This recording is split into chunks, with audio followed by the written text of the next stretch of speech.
ಬಿಜೆಪಿಯಲ್ಲಿ ಬಣ ಬಡಿದಾಟ ಅನ್ನೋದು ಎಷ್ಟರ ಮಟ್ಟಿಗೆ ತಾರಕಕ್ಕೇರಿದೆ ಅಂತಂದ್ರೆ ಬಸನಗೌಡ ಪಾಟೀಲ್ ಯತ್ನಾಳ್ ಟೀಮ್ ವಿಜೇಂದ್ರನ ರಾಜ್ಯಾಧ್ಯಕ್ಷ ಸ್ಥಾನದಿಂದ ಕೆಳಗಿಳಿಸಲೇಬೇಕು ಅಂತ ಹೇಳಿಕೆಗಳನ್ನ ಕೊಡ್ತಾನೆ ಇದೆ. ಈ ಮಧ್ಯೆ ಈ ಬಿಜೆಪಿ ಬಣ ಬಡಿದಾಟಕ್ಕೆ ಕದನ ವಿರಾಮ ಬೀಳುತ್ತಾ ಫುಲ್ ಸ್ಟಾಪ್ ಇಡುತ್ತಾ ಹೈಕಮಾಂಡ್. ರಾಜ್ಯದ ಬೆಳವಣಿಗೆಯನ್ನ ಅಮಿತ್ ಶಾ ಜೆ.ಪಿ. ನಡ್ಡಾ ಅವರಿಗಾಗಲೇ ಗಮನಿಸಿದ್ದಾರೆ. ದೆಹಲಿಯಲ್ಲಿ ಸರ್ಕಾರ ರಚನೆ ಮಾಡ್ತಾ ಇದ್ದಂತೆ ನೆಕ್ಸ್ಟ್ ಅವರು ಬರೋದೇ ರಾಜ್ಯಕ್ಕೆ. ಶೀಘ್ರವೇ ಕರ್ನಾಟಕಕ್ಕೆ ಕೇಂದ್ರದ ನಾಯಕರು ಭೇಟಿಯನ್ನ ನೀಡ್ತಾರೆ. ಯಾರು ತುಟಿ ಬಿಚ್ಚದಂತೆ ಖಡಕ್ ಸಂದೇಶವನ್ನ ರವಾನೆ ಮಾಡ್ತಾರೆ. ಪಕ್ಷ ವಿರೋಧಿ ಚಟುವಟಿಕೆ ಮಾಡಿದರೆ ಪಕ್ಷದಿಂದ ಔಟ್. ಎರಡೂ ಬಣಕ್ಕೆ ಹೈಕಮಾಂಡ್ ಈ ರೀತಿ ವಾರ್ನನ್ನ ಮಾಡಲಿಕ್ಕಿದೆ. ಈ ರೀತಿ ವಾರ್ನ್ ಮಾಡಿದ ನಂತರ ಎಲ್ಲ ನಾಯಕರು ಸುಮ್ಮನಾಗಿ ಪಕ್ಷ ಸಂಘಟನೆಯಲ್ಲಿ ತೊಡಗ್ತಾರ ಒಗ್ಗಟ್ಟಾಗಿ ಅನ್ನೋದು ಪ್ರಶ್ನೆ. ಇದು ಬಹಳ ಮುಖ್ಯವಾದಂತಹ ವಿಚಾರ. ಈಗ ಗಮನಿಸಿ, ರಾಜ್ಯ ಬಿಜೆಪಿಗೆ ಶೀಘ್ರವೇ ನೂತನ ಸಾರಥಿಯ ಆಯ್ಕೆ. ದೆಹಲಿಯಲ್ಲಿ ಸರ್ಕಾರ ರಚನೆ ಬಳಿಕ ರಾಜ್ಯಾಧ್ಯಕ್ಷರ ಆಯ್ಕೆ ಮಾಡೋದಕ್ಕೆ ಈಗ ಹೈಕಮಾಂಡ್ ಸಿದ್ಧರಾಗಿದ್ದಾರೆ. ರಾಜ್ಯಾಧ್ಯಕ್ಷರನ್ನ ನೇಮಕ ಮಾಡಲಿಕ್ಕೆ ಹೈಕಮಾಂಡ್ ಎಲ್ಲಾ ರೀತಿಯ ಸಿದ್ಧತೆಯನ್ನ ಮಾಡಿಕೊಳ್ಳಿಕ್ಕಿದೆ. ರಾಜ್ಯಾಧ್ಯಕ್ಷರ ನೇಮಕದ ಬಳಿಕ ಬಹಿರಂಗ ಹೇಳಿಕೆಗೆ ಬ್ರೇಕ್ ಬೀಳಲಿಕ್ಕಿದೆ. ಕರ್ನಾಟಕದಲ್ಲೂ ಬಿಜೆಪಿ ಸರ್ಕಾರ ತರೋದಕ್ಕೆ ರಣತಂತ್ರ ರೆಡಿಯಾಗಿದೆ. ರಾಜ್ಯಾಧ್ಯಕ್ಷರ ನೇಮಕ ಆಗುತ್ತೆ ಎನ್ನುವಂತಹದ್ದನ್ನ ಈಗ ಹೈಕಮಾಂಡ್ ಸ್ಪಷ್ಟವಾಗಿ ಹೇಳ್ತಾ ಇದೆಯಂತೆ. ಅಲ್ಲಿಗೆ ವಿಜೇಂದ್ರ ಅವರು ಬದಲಾಗ್ತಾರಾ? ರಾಜ್ಯ ಬಿಜೆಪಿಗೆ ನೂತನ ಸಾರಥಿಯ ಆಯ್ಕೆ ಆಗುತ್ತೆ ಅಂತಂದ್ರೆ ಯಾರಾಗಬಹುದು? ಈ ಬಗ್ಗೆ ಇನ್ನಷ್ಟು ಡೀಟೇಲ್ಸ್ ಅನ್ನ ಕೊಡ್ತಾರೆ ಪ್ರತಿನಿಧಿ ಸುರೇಶ್ ಈಗ ಫೋನ್ ಸಂಪರ್ಕದಲ್ಲಿ. ಸುರೇಶ್, ರಾಜ್ಯಾಧ್ಯಕ್ಷರ ನೇಮಕ ಆಗುತ್ತೆ ಅನ್ನುವಂಥದ್ದೇ ದೊಡ್ಡ ಸುದ್ದಿ. ಈಗ ವಿಜೇಂದ್ರ ಓಪನ್ ಆಗಿ ಹೇಳಿದ್ರು, ನಾನೇ ರಾಜ್ಯಾಧ್ಯಕ್ಷನಾಗಿ ಮುಂದುವರಿತೀನಿ ಅಂತ.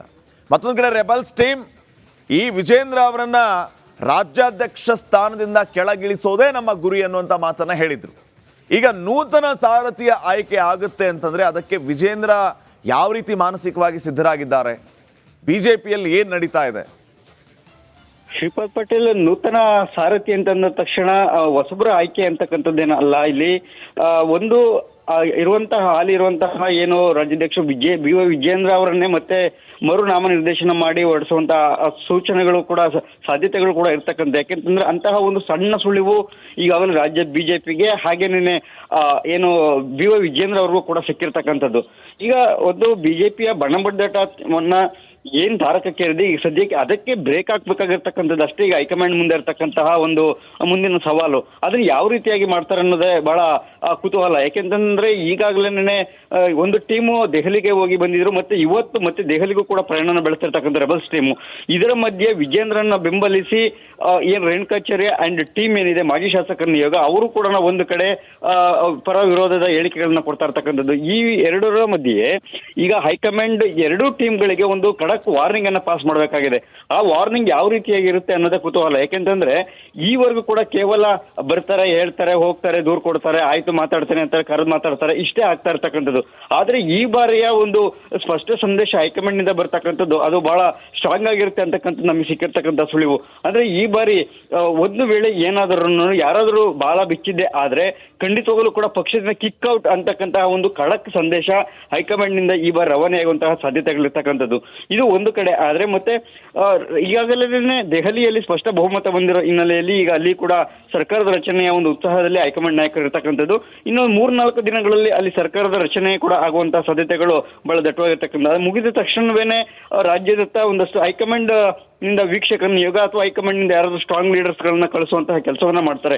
ಆ ವೀಕ್ಷಕರ ನಿಯೋಗ ಬಂದಂತ ಸಂದರ್ಭದಲ್ಲಿ ಇಲ್ಲಿಯ ಒಂದು ವರದಿಯನ್ನು ತೆಗೆದುಕೊಳ್ತಕ್ಕಂಥದ್ದು, ಇಲ್ಲಿ ಆಗಿರ್ತಕ್ಕಂಥ ಎಲ್ಲಾ ರೀತಿಯ ಭಿನ್ನಾಭಿಪ್ರಾಯಗಳು ಏನಿದೆ ಎರಡೂ ಕಡೆಯಿಂದನೂ ಕೂಡ ಅವರ ಒಂದು ಹೇಳಿಕೆಗಳು ಮತ್ತೆ ಸ್ಪಷ್ಟವಾದಂತಹ ಒಂದು ರಿಪೋರ್ಟ್ ಅನ್ನ ತಯಾರು ಮಾಡಿ ಹೈಕಮಾಂಡ್ಗೆ ಕೊಡುವಂತಹ ಕೆಲಸವನ್ನ ಇಲ್ಲಿ ಬರತಕ್ಕಂಥ ಅಬ್ಸರ್ವರ್ಸ್ ಮಾಡ್ತಾರೆ. ಸೊ ಆ ಸಂದರ್ಭದಲ್ಲಿ ಹೈಕಮಾಂಡ್ ನಾಯಕರು ಯಾರಿಗೆ ವಾರ್ನ್ ಮಾಡಬೇಕು ಅನ್ನೋದನ್ನ ಬಹಳ ಸ್ಪಷ್ಟವಾಗಿ ವಾರ್ನ್ ಮಾಡ್ತಾರೆ. ಈ ಮೂಲಕ ಒಂದು ಬ್ರೇಕ್ ಹಾಕುವಂಥದ್ದು. ಅಂದ್ರೆ ಏನು ಬಣ ಬಡಿದಾಟ ಇದೆ. ಮಾಹಿತಿಗಾಗಿ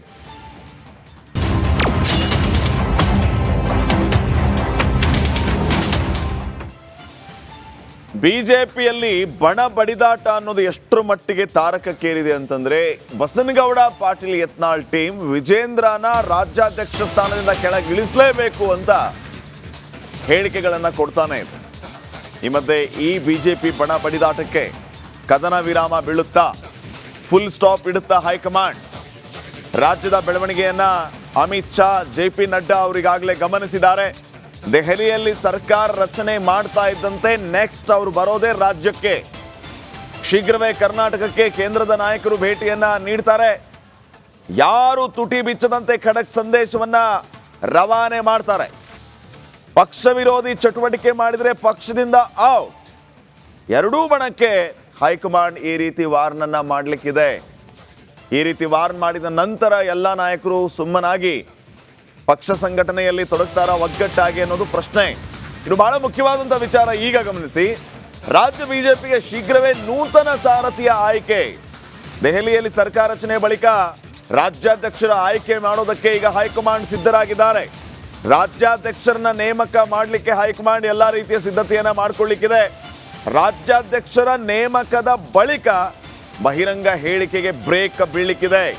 ಕರ್ನಾಟಕದಲ್ಲೂ ಬಿಜೆಪಿ ಸರ್ಕಾರ ತರೋದಕ್ಕೆ ರಣತಂತ್ರ ರೆಡಿಯಾಗಿದೆ.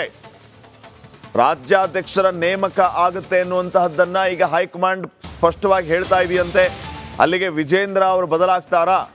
ರಾಜ್ಯ ಬಿಜೆಪಿಗೆ ನೂತನ ಸಾರಥಿಯ ಆಯ್ಕೆ ಆಗುತ್ತೆ ಅಂತಂದ್ರೆ ಯಾರಾಗಬಹುದು? ಈ ಬಗ್ಗೆ ಇನ್ನಷ್ಟು ಡೀಟೇಲ್ಸ್ ಅನ್ನ ಕೊಡ್ತಾರೆ ಪ್ರತಿನಿಧಿ ಸುರೇಶ್ ಈಗ ಫೋನ್ ಸಂಪರ್ಕದಲ್ಲಿ. ಸುರೇಶ್, ರಾಜ್ಯಾಧ್ಯಕ್ಷರ ನೇಮಕ ಆಗುತ್ತೆ ಅನ್ನುವಂಥದ್ದೇ ದೊಡ್ಡ ಸುದ್ದಿ. ಈಗ ವಿಜೇಂದ್ರ ಓಪನ್ ಆಗಿ ಹೇಳಿದ್ರು, ನಾನೇ ರಾಜ್ಯಾಧ್ಯಕ್ಷನಾಗಿ ಮುಂದುವರಿತೀನಿ ಅಂತ. ಮತ್ತೊಂದು ಕಡೆ ರೆಬಲ್ಸ್ ಟೀಮ್ ಈ ವಿಜೇಂದ್ರ ಅವರನ್ನ ರಾಜ್ಯಾಧ್ಯಕ್ಷ ಸ್ಥಾನದಿಂದ ಕೆಳಗಿಳಿಸೋದೇ ನಮ್ಮ ಗುರಿ ಅನ್ನುವಂಥ ಮಾತನ್ನ ಹೇಳಿದ್ರು. ಈಗ ನೂತನ ಸಾರಥಿಯ ಆಯ್ಕೆ ಆಗುತ್ತೆ ಅಂತಂದ್ರೆ ಅದಕ್ಕೆ ವಿಜೇಂದ್ರ ಯಾವ ರೀತಿ ಮಾನಸಿಕವಾಗಿ ಸಿದ್ಧರಾಗಿದ್ದಾರೆ? ಬಿಜೆಪಿಯಲ್ಲಿ ಏನ್ ನಡೀತಾ ಇದೆ? ಶ್ರೀಪಾದ್ ಪಟೇಲ್ ನೂತನ ಸಾರಥಿ ಅಂತಂದ ತಕ್ಷಣ ಹೊಸಬ್ರ ಆಯ್ಕೆ ಅಂತಕ್ಕಂಥದ್ದೇನ ಅಲ್ಲ. ಇಲ್ಲಿ ಒಂದು ಹಾಲಿ ಇರುವಂತಹ ಏನು ರಾಜ್ಯಾಧ್ಯಕ್ಷ BY ವಿಜೇಂದ್ರ ಅವರನ್ನೇ ಮತ್ತೆ ಮರು ನಾಮನಿರ್ದೇಶನ ಮಾಡಿ ಹೊರಡಿಸುವಂತಹ ಸೂಚನೆಗಳು ಕೂಡ ಸಾಧ್ಯತೆಗಳು ಕೂಡ ಇರ್ತಕ್ಕಂಥ. ಯಾಕೆಂತಂದ್ರೆ ಅಂತಹ ಒಂದು ಸಣ್ಣ ಸುಳಿವು ಈಗಾಗಲೇ ರಾಜ್ಯ ಬಿಜೆಪಿಗೆ ಹಾಗೇನೆ ಏನು BY ವಿಜೇಂದ್ರ ಅವ್ರಿಗೂ ಕೂಡ ಸಿಕ್ಕಿರ್ತಕ್ಕಂಥದ್ದು.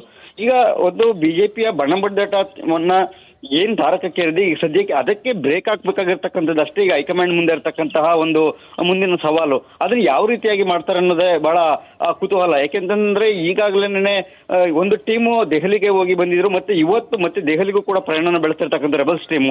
ಇದರ ಮಧ್ಯೆ ವಿಜೇಂದ್ರನ್ನ ಬೆಂಬಲಿಸಿ ಏನ್ ರೇಣುಕಾಚಾರ್ಯ ಅಂಡ್ ಟೀಮ್ ಏನಿದೆ ಮಾಜಿ ಶಾಸಕರ ನಿಯೋಗ ಅವರು ಕೂಡ ಒಂದು ಕಡೆ ಪರ ವಿರೋಧದ ಹೇಳಿಕೆಗಳನ್ನ ಕೊಡ್ತಾ ಇರ್ತಕ್ಕಂಥದ್ದು. ಈ ಎರಡರ ಮಧ್ಯೆ ಈಗ ಹೈಕಮಾಂಡ್ ಎರಡೂ ಟೀಮ್ಗಳಿಗೆ ಒಂದು ವಾರ್ನಿಂಗ್ ಅನ್ನ ಪಾಸ್ ಮಾಡಬೇಕಾಗಿದೆ.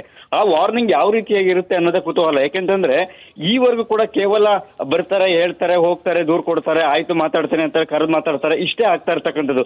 ಆದ್ರೆ ಈ ಬಾರಿಯ ಒಂದು ಸ್ಪಷ್ಟ ಸಂದೇಶ ಹೈಕಮಾಂಡ್ ನಿಂದ ಬರ್ತಕ್ಕಂಥದ್ದು ಅದು ಬಹಳ ಸ್ಟ್ರಾಂಗ್ ಆಗಿರುತ್ತೆ ಅಂತಕ್ಕಂಥದ್ದು ನಮಗೆ ಸಿಕ್ಕಿರ್ತಕ್ಕಂಥ ಸುಳಿವು. ಅಂದ್ರೆ ಈ ಬಾರಿ ಒಂದು ವೇಳೆ ಏನಾದರೂ ಯಾರಾದರೂ ಬಾಲ ಬಿಚ್ಚಿದ್ದೆ ಆದ್ರೆ ಖಂಡಿತವಾಗಲೂ ಕೂಡ ಪಕ್ಷದಿಂದ ಕಿಕ್ ಔಟ್ ಅಂತಕ್ಕಂತಹ ಒಂದು ಖಡಕ್ ಸಂದೇಶ ಹೈಕಮಾಂಡ್ ನಿಂದ ಈ ಬಾರಿ ರವಾನೆಯಾಗುವಂತಹ ಸಾಧ್ಯತೆಗಳಿರ್ತಕ್ಕಂಥದ್ದು.